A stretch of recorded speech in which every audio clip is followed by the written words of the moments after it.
Hello guys, welcome back to my sunny plot here in beautiful Nottingham. It is December the 12th now. It's about 9 o'clock in the morning. I've come down fairly early on a Sunday just to get a few bits and bobs done. It's one of my first visits to the plot actually this year, so happy 2020 to you all. Woo! Hope you all had a nice Christmas, though it does seem a bit far gone now to be mentioning it. I'm still carrying a bit of Christmas weight, but you know, we'll get that shifted down here on the plot. I'm going to have a bit of a look around now, just see if there's any problems, anything instantly, like, you know, sprouts up that, you know, needs addressing straight away. And other than that, I've got quite a few jobs to be getting on with. I know it seems like a horrible, miserable time of the year, and the soil's wet and the weather's cold and everything, but there's still plenty you can be doing. So I've had a bit of a wander around. Everything seems alright, which is quite lucky. Not really any major damage or anything like that. I have found a dead rat here on my path, so that's one thing that I'll have to be dumped in my compost heap or something like that, but you know, that's just nature for you, isn't it? There's a lot of plants in here that need like either digging up or taking out, that are, you know, just sort of rotting away from last year, but you know, it is what it is. I'm you know, just having a quick scout around now. I've got me parsnips in this bed here. There's still quite a few in there that can be taken out, so I'll get rid of those. There's another few jobs. Woo, spin you around. Woo. I've got my raspberries down here. They want trimming back a bit, just so that they can be growing next year. And other than that, you know, we're looking pretty good, really. So it's just going to be a case of having a quick tidy up, having a quick scout around for problems, and yeah, jobs are fish, innit? Boom. The greenhouses are all looking a bit dingy now, to be honest with you. They've got a lot of algae and all the rest of it on it. This one here's got a broken panel which I can replace. I've got some spare glass. Other than that, I'm going to have a bit of a tidy round in there as well. I'm going to clean the glass down. God, it's going to be so much fun. Woo! But the very first job that I want to get done today, I've had my breakfast. I'm going to make sure that the Tweety Sparrows have theirs. So I've been down to Wilco's and I've got some of these fat balls. I've got myself a fat ball dispenser as well. Check that one out. I didn't want to get the balls in nets because a lot of the time the little Tweety Sparrows can get their feet stuck in them, and you know, it's not good for them. Also got myself some seeds here. I'm going to top up the rest of my feeders now. And there we go, all nicely topped up and already attracting the little birdies. Look, there's Mr. Robin come for a little bit. Not too sure yet, but he's going to have some. It's amazing how quick they'll get through those actually. I say a couple of days and they'll all be empty. Is it just me, or the first time you put your gloves on for a while, do you like give them a good check? I don't want to stick my fingers in there if there's out in there. Alligators or something. We're good.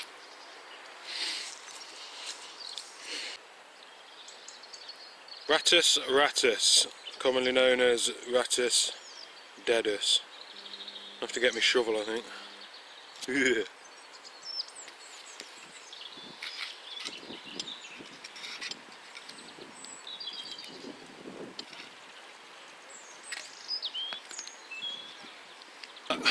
Well, that's that first little nasty job done.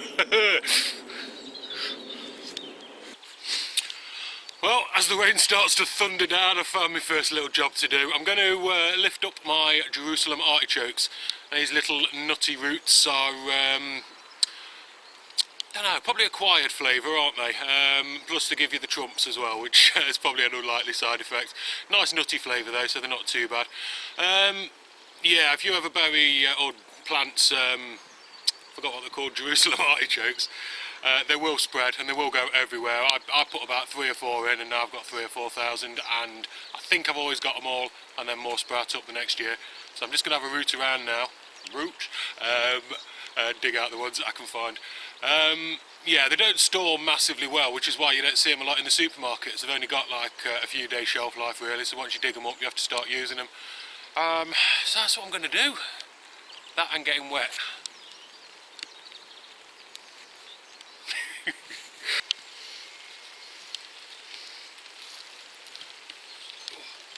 So to give myself to give myself the best chance of finding them, I've actually left the sticks on them so I can see, hopefully straight down from each one of these there'll be an artichoke.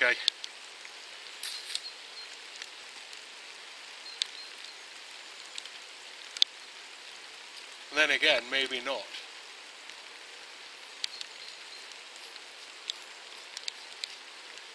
There we go, there's one of them. Doesn't look like much. But that's what you want, and if you don't want them spreading, you get them out anyway. Yeah, member of the sunflower family, grow really, really tall, yellow flower on the top. No. It's getting a bit too wet even for me at the minute. It's a bit of a shame, isn't it? So I'm going to retire to my shed. Wish I could retire. Down to my allotment.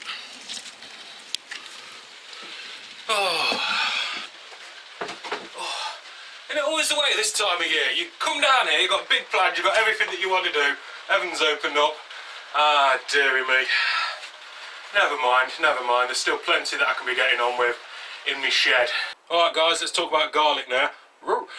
If you didn't get a chance to get yours out last autumn, don't worry, there's still plenty of time to get your garlic in. All it will really need is a real cold spell, which will help break the bulb down into lots of cloves. So instead of getting one big garlic round bulb like that, you'll end up with one that's split down into lots of different cloves like that.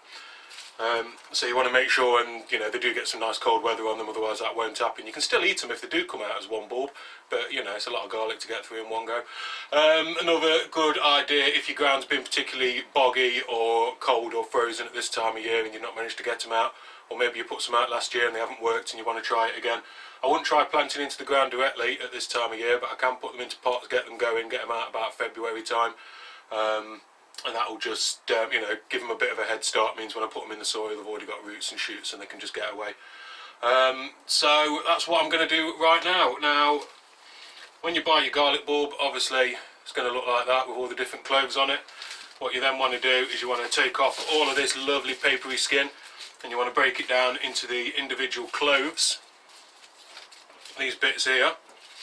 Now, as you can see, with your clove, you've got a flat plate at the bottom, that's where your roots will come out. You've got a pointy bit, that's where your shoots will come out. And that's about all you need to know about your garlic. Don't peel the skin off or anything like that. Leave as much papery skin on as you can because it'll help protect it when it's in the soil. And then all I'm going to do with this, I've got some multi-purpose compost.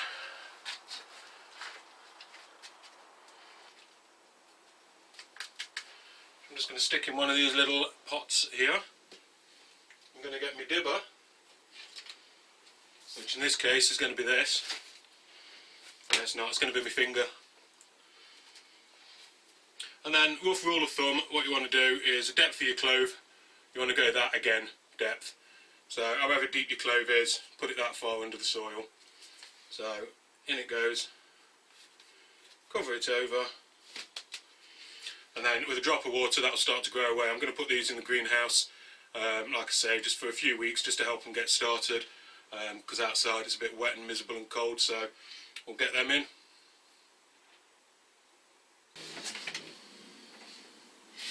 I use these little plastic pots here. I've been using the same ones 3-4 years. You know, they're just sturdy enough that you can get your use out of them and reuse them year after year, because I don't like to generate too much plastic on the plot, but these things are great. I think if you're going to reuse it, that's pretty good. Single-use plastic's not a great one, is it? But you know, recycle where you can. Don't be afraid to chuck away any, say if you get a garlic bulb or anything and one of them doesn't look right, it's got any marks on it, any black marks, any mould, if it just doesn't look right, don't plant it. Now you might sit there and think, oh, I want to give this little baby a chance. It's not worth it, because what that little baby will do, if it goes bad, it could quite easily infect all your other little babies and you'll end up with no babies. So when I say babies, I mean plants. So yeah, don't feel bad about it, you know, it's just nature, you know, it's selected that one, it's not strong enough, it's got infected, whatever, chuck it away.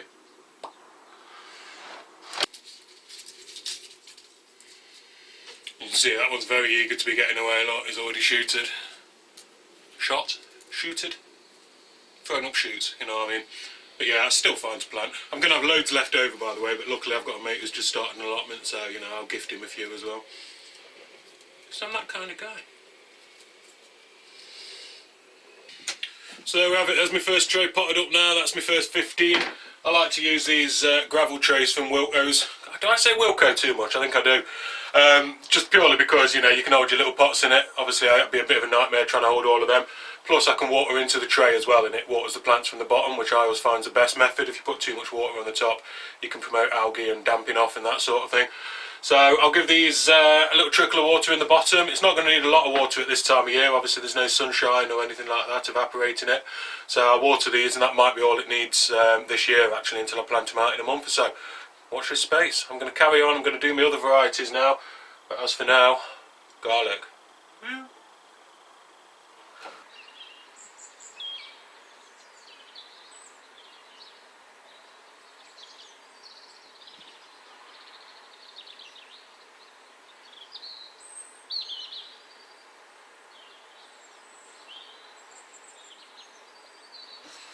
Well, now that I've put my garlic in, there's one job that I do need to get done, and that is cleaning out my greenhouse before I put anything into it, because obviously there's going to be some chemicals and so on, just to make sure that it's all disinfected from last year. So yeah, proper way to do it, I suppose, would be take all the glass off, clean the glass, put all the glass back on. I've not quite got the heart for it at the minute, so I'm just going to give it a right good scrub, get some of the greenness off the glass. Greenness? Probably algae or something, isn't it? So I've got my sponge on a stick.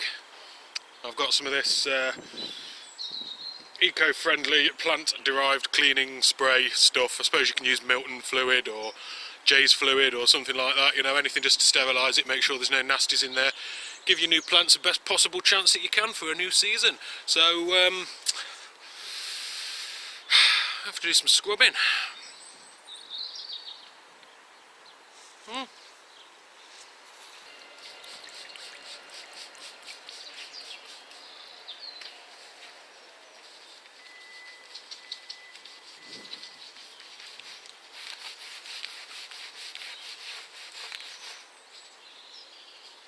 Hopefully through the magic of YouTube, next time you see me I'll have a clean greenhouse. Poof! And as if by magic, there we go, one nice clean greenhouse. That's all been washed off, all of the green stuff's gone. As you can see, dirty, nasty green stuff. Lovely, beautiful green, not green, what's the colour of glass?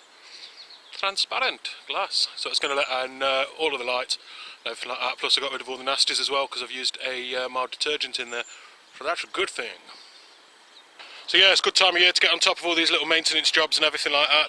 The garden's like really slow, so you know, everything else you can get on top of. Clean your pots down, clean your greenhouses, you know, check on everything because it's taken a bit of a battering from all the winter elements and all the rest of it. So yeah, it's a really nice, slow, gentle pace down at the plot at this time of year. There's still plenty to do, you can fill a day easily. In fact, as I was cleaning the greenhouse, I noticed that there's a leak in this water butt here, so I'm just going to go see if I can sort that out, because I want to make sure that I'm collecting as much water as I can for next year. I certainly don't want a leak in here, so I'm just going to see if I can't fix it whilst I'm here. Oh, here we go.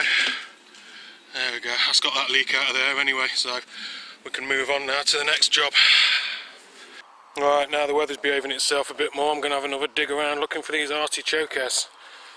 They are quite deep actually, a lot of them. That's probably why I've missed a load in previous years.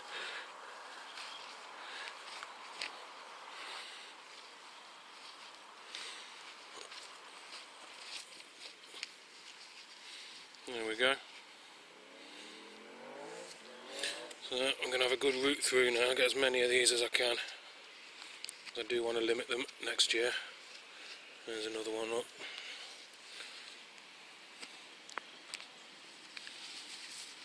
Decent size.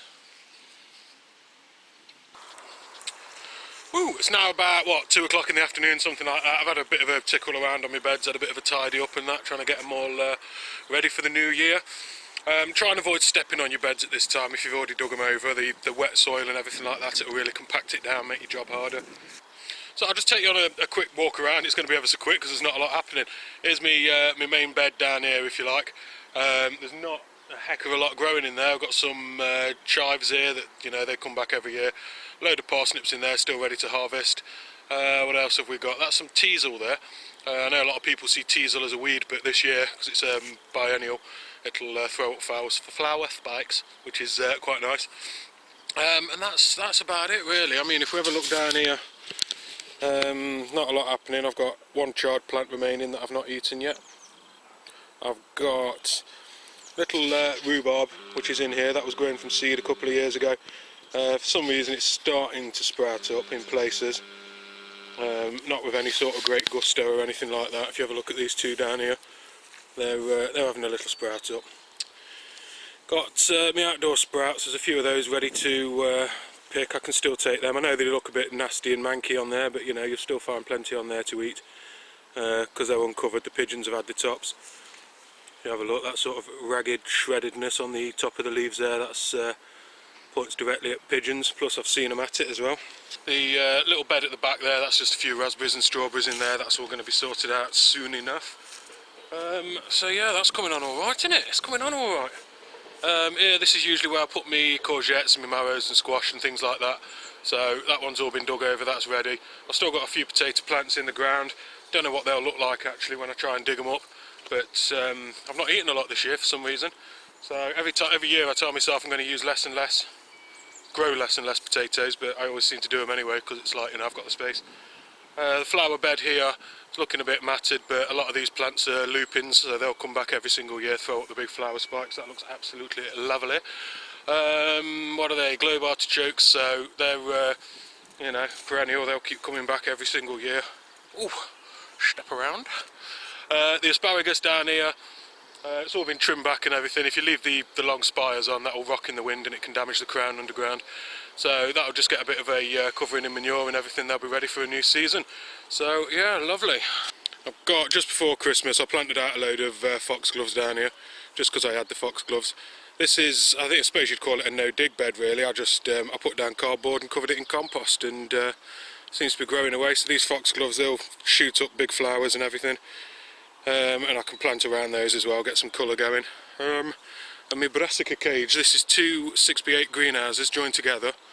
I did do a video on it last year, me actually making it, so I'll have a scooch back if you like. So yeah, that's, instead of glass, I've just covered it in netting.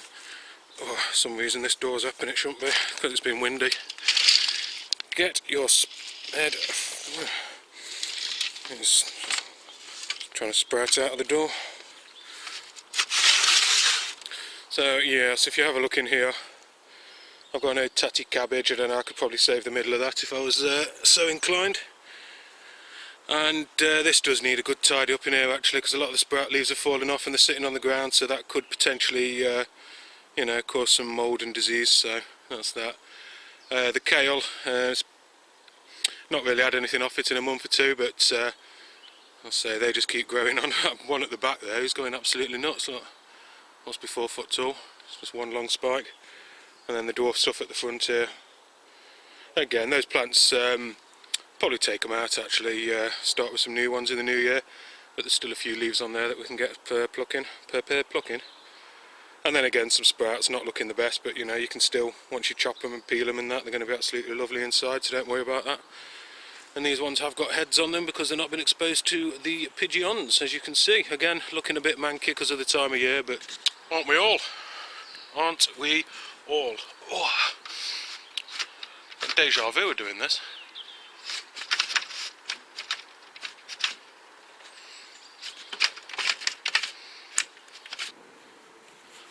Right, boys and girls, I've been down here a good few hours now. That's probably about all I'm going to get done. A few little last minute jobs and that, just, you know, have a bit of a tidy up before I leave. Just a quick note as well, it's very, very early in the year still. It's early January. Don't get carried away. I know that all the shops have got everything out and they're all sparkly and shiny and you love them and you want to buy them and grow them, but just hang about a minute. It's a little bit early. Your main trouble is going to be your sunshine. There is not a lot of it.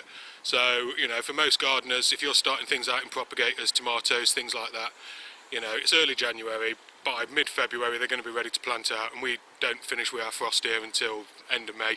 So, you know, just pace yourself. I know you're eager, but these plants and everything will catch up. I mean, at the minute it's cold, it's winter, nothing's growing, trees are dormant, weeds aren't even growing. So just take your time. You know, you trying to look after a weak, spindly, leggy plant is not going to be worth it. You're going to be wasting your time. So, you know, the seed packet says January. Probably wait until February, March. Me, I'm up in the Midlands, so I'll probably wait a little bit longer. If you're up north, wait even longer than that. Have a word with other people around you. If you're on an allotment site, have a word with other people. They'll be able to help you out and give you some advice and everything like that. Otherwise, you know, you're going to be wasting a lot of time and effort on plants that just won't do that well. I know it's miserable of me to say, and I know there are exceptions to the rules, but it's early. You know, just take this time just to, you know, get your ground ready, you know, get your soil prepared and everything like that. There's still going to be plenty of frosts and cold weather coming up, and you don't want a 5-foot tomato sitting on your windowsill going leggy, I'm sure.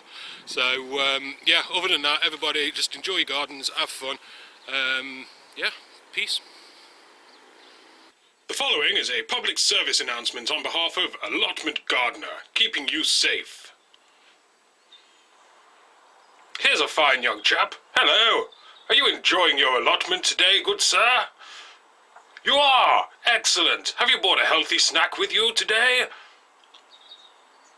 Oh no, you've dropped your banana!